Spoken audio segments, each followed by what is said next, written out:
Correctly choosing the first 14er that you hike is either going to make you fall in love with them or make you hate them forever. In this list, we're going to be ranking the best beginners 14ers from S tier, which is superior, all the way down to D, which would be the worst. My name's Chad Lubinsky. I've done 40 of the 59 14ers in Colorado, and I plan on finishing them all up this year, and I've done all of the mountains that we have on this list. First up, we have Mount Sherman. Now, I have a separate dock here that I don't think you can see, but I have the vertical and the round trips for each one of these. What we're looking at with Mount Sherman, what it rings in at is going to be 4.6 miles, so about 5 miles round trip with 2,000 to 2,100 feet of elevation gain, or what I call vert, and that's how I'll refer to it in the rest of this video. In my experience, most people that haven't done 14ers before or don't do a lot of hiking will start to fold around the 2,000 foot vert mark. In other words, if they're not mountain fit, 2,000 feet is that limit where they start really hating life. And for that reason, I think Mount Sherman is great. And if we're looking at 4.6 to about 5.0 in mileage, I mean, you can't get any real shorter than that, along with 2,000 feet of vert. You're not looking at a lot of things that are going to be shorter for that in the 14er world. What that means is that it's a super easy hike. Now, I refrain to say super easy just because of the fact that anytime you go up to altitude, 14,000 feet for sure, it always kind of sucks, no matter how fit you are. And if you're not acclimatized, it's still going to suck. And so for that reason, just know it would still be hard, but with the specs, it's not going to be that bad.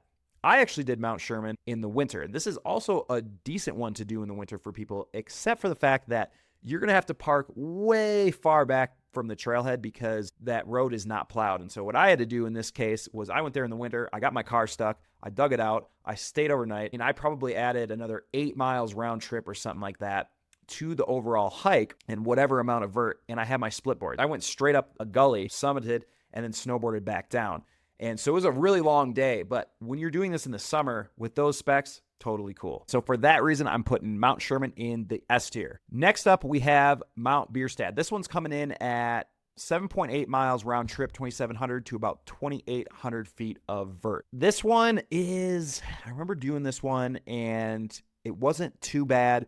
We actually did Bierstadt and then we did Mount Blue Sky in the same trip via the Sawtooth Traverse, which for this instance, I'm going to be breaking them up. But Bierstadt is going to be in the A category, just again, based on those specs. However, Bierstadt is pretty dang easy to get into in terms of driving there. You'll find out with 14ers that driving to some of the trailheads can be super tough and be super rough. Bierstadt's basically right off a paved road. You can get up it and get down it pretty dang easily. Whereas Sherman, you're going to be driving in on some back roads. I mean, it's not terrible, but it's definitely not like Bierstadt. But for Bierstadt, I would put that in the A category. The next up we have is Mount Blue Sky, which that one's ringing in at 5.6 miles, 2,000 feet of vert.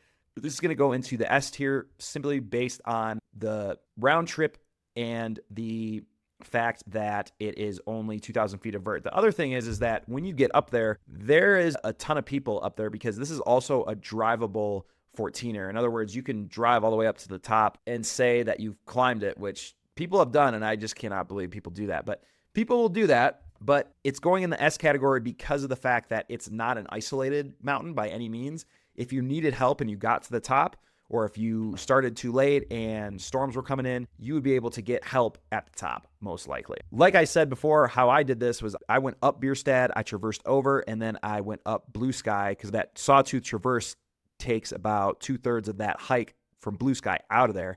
You then have to go up it and then go down and then loop back over to where you started in Bierstadt. But it is something that I would recommend if you are more of an intermediate hiker. I would not recommend that traverse, though, if you are a beginner hiker and you don't like exposure or scrambling for that matter. Next up, we have Gray's Peak. Now, this one is commonly combined with Torrey's. And if we're looking at just Gray's Peak, we're going to be looking at 7.5 miles round trip, 3,000 feet of vertical. And then if we're combining it with Torrey's, we're looking at 8.3 miles and 3,600 feet of vertical. In my opinion, you should definitely combine these. This road up to both of these sucks. It's not fun, and it can be tough to get up there. And then parking kind of sucks up there. And so this is one that, in my opinion, you'd probably only want to go up that road and deal with the parking and all that other BS once, especially if it's only 500 more feet to the top and only like another mile adding to the trip. And so for that reason, I'm going to put Grays and Tories together. I'm going to put them in the A tier for now. Next, we have Mount Democrat, Cameron, and Lincoln. And what I should have added down there is Mount Bross as well. If we're looking at Mount Democrat, that's a 4-mile round trip, 2,100 feet of vertical. Cameron is 4.6 miles, 2,200 feet of vertical. Lincoln is 5.6 miles, 2,400 feet of vertical. These would all go in the S tier if we're doing them singularly on their own. Let's look and see what Bross would be. Yeah, Mount Bross is going to be somewhere in the vicinity of the same thing. And so what people will commonly do with these four is that they will combine them in what's called the decalibron. And so for these purposes, that's what I'm going to do. So the overall length of this is going to be 8.5 miles, 3,900 feet of vertical. I think this is going to go in the B category. I'm going to put all these in the B category. Pretend there's a Mount Bross there. I forgot to download it. My bad. Now, I did this on, again, a split board. It was in the early spring, and so the actual trailhead was not open. And so I had to add additional mileage on it, and I was carrying a split board. And I will say, I did this after doing Mount Elbert on a split board, and my legs were pretty dang cooked. I think what makes this in the B category and not in an S or an A category is because you are at 14,000 feet for so damn long. When I was on my split board, I remember struggling. I think it was going over to Mount Cameron, which would have been the second to last one. I did Democrat first, then I went to Lincoln, then I think it was Cameron, and then I went over to Bross. And I remember by the time I was having to do an out and back of Cameron to come back and then do Bross, I was like, oh my God, I was just not feeling good. I remember I had to take ibuprofen at the top of Mount Democrat for sure. And whether or not it was because I went up to Mount Elbert the day before and that affected me, I don't know. But if you're not carrying a split board, this is going to be a lot easier to do, obviously. But because it rings in at the 8.5 miles along with 4,000 feet of vertical, this is definitely not going to be the easiest one on this list at all by far. If you are going to separate all of these, then they would go into the S tier. Like if you were just going to do Mount Democrat, boom, I would go S tier, Cameron, S tier, whatever, because they are all variably short. But to combine them all is going to be more difficult, although it is going to be the most efficient. Next, we have Mount Elbert, which is running in at 9.5 miles and 4,700 feet of vert. This one is...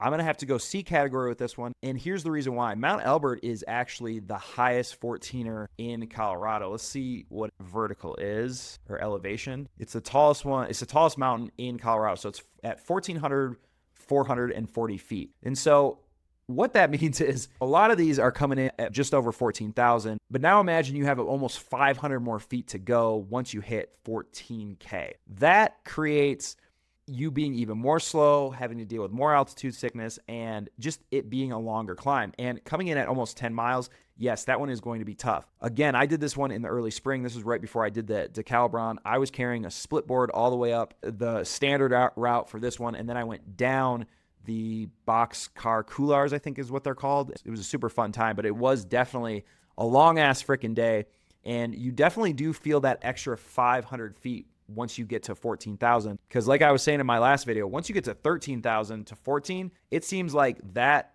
1,000 feet of elevation almost took as long as what it took to do the entire rest of the climb all in one. And so now you're adding on half of that once you get to 14. And because of the increased altitude, you're just going to be moving slower. So I'm going to rate that one in the C category. Next is Quandary Peak. That one's coming in at 6.75 miles, 3,400 feet of vert. I'm going to put this one in the A category. Quandary is a popular one for beginners. It's very popular for people that are just getting into ski mountaineering as well. I did this one a little bit differently than normal. It was actually where I went up the Cristo Couloir. But the reason I put this in the A category is because it's not too much vert, it's not too much mileage. You can get to the trailhead at basically all times, even in the winter. And then there's going to be a lot of people up there, again, in case something went wrong. I hope this helps you guys. Let me know where you would rank these for yourself if you've already done them, or if you are going to be doing them, which one you're going to be doing first. Please like and subscribe, and as a thank you, here's a picture of me and my girlfriend LARPing. I'll see you for the next one.